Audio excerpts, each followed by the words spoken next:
এখানে চিংড়ি শুটকি নিলাম। চিংড়ি শুটকি দিয়ে একটা সবজি রান্না করবো। এখানে সিম, মূলা, আলু কেটে নিলাম। চিংড়ি শুটকি দিয়ে সবজিটা রান্না করব। এখানে বেগুন কেটে নিলাম, ভাজি করবো বেগুন। আসসালামু আলাইকুম, সবাই কেমন আছেন? আলহামদুলিল্লাহ আমরা ভালো আছি। আজকে আবার নতুন একটা ভিডিও নিয়ে আসলাম। এই রান্না গুছিয়ে নিলাম, এখন রান্না বসিয়ে দিব, ভাত বসিয়ে দিলাম। এখন আগে চিংড়ি শুটকিগুলো একটু ভেজে নিব। চিংড়ি শুটকি ভেজে রান্না করলে অনেক মজা লাগে, ঘ্রাণটা ভালো লাগে। ভাজা হয়ে গেছে, নামিয়ে নিলাম। এখন সবজি রান্নাটা বসিয়ে দিব। কড়াইতে তেল দিয়ে দিলাম মশলাগুলো এক এক করে। মশলা দেওয়া হয়ে গেছে, এখন সামান্য একটু পানি দিয়ে দিব যাতে মশলাগুলো পোড়া না যায়। মশলাগুলো ভালোভাবে ভেজে নেব। মশলা কষানো হয়ে গেছে, পানি দিয়ে দিলাম বেশ খানিকটা। এগুলো ভালোভাবে জাল করব। এখন বেগুনের মধ্যে একটু একটু করে মশলাগুলো দিয়ে দিব। আগে কিছুক্ষণ মেখে রেখে দিব। এবার মশলা মেখে রেখে দিলে ভাজি করার আগে খেতেও ভালো লাগে, মশলাটা বেগুনের ভিতরে ঢুকে। মশলা মাখা হয়ে গেছে, বেগুনগুলো এখন কিছুক্ষণ রেস্টে রেখে দিব। এদিকে পানিটাও বলক এসে গেছে, দিয়ে দিলাম সবজিগুলো। এগুলো দিয়ে এখন ভালোভাবে মিক্স করে নিব। মিক্স করে বেশ কিছুক্ষণ জাল করব।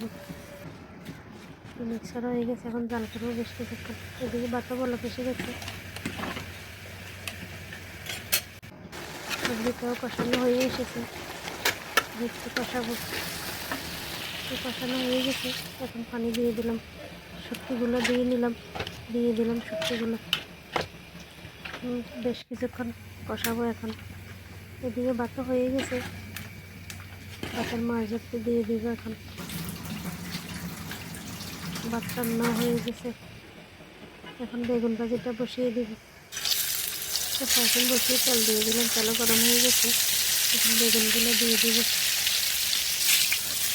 বেগুনগুলো একটু মশলা করে ভাজবো। এবার বেগুন ভাজি করলে অনেক মজা লাগে খেতে। বেগুন ভাজিগুলো একটু খেয়ে গেছে, অপোজিট একটু দিয়ে দিলাম। এদিকে তরকারিটাও বলক এসে গেছে, একটু নেড়ে দিলাম তরকারিটা।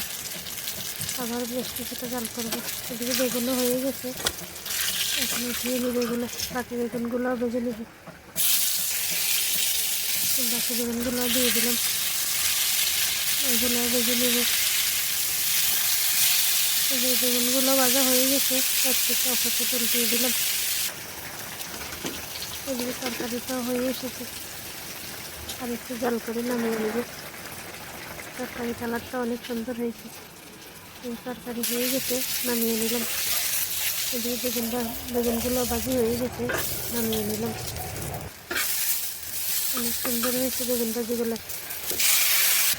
বেগুন ভাজিও হয়ে গেছে, ধনিয়া পাতা দিয়ে নামিয়ে নেব। ধনিয়া পাতা দিলে ঘ্রাণটা অনেক ভালো লাগে। বেগুন ভাজিও রেডি, নামিয়ে নিলাম। এই ছিল আজকের রান্না। রান্না কমপ্লিট। এখন দুপুরের কাজকর্ম সেরে খাওয়া দাওয়া করব, খাওয়া দাওয়া করে নিব। আজকে এ পর্যন্তই। সবাই ভালো থাকবেন, সুস্থ থাকবেন। যে যেখান থেকে ভিডিওটা দেখেন, ভালো লাগলে লাইক কমেন্ট করবেন। আল্লাহ হাফেজ, সবাইকে অনেক ধন্যবাদ।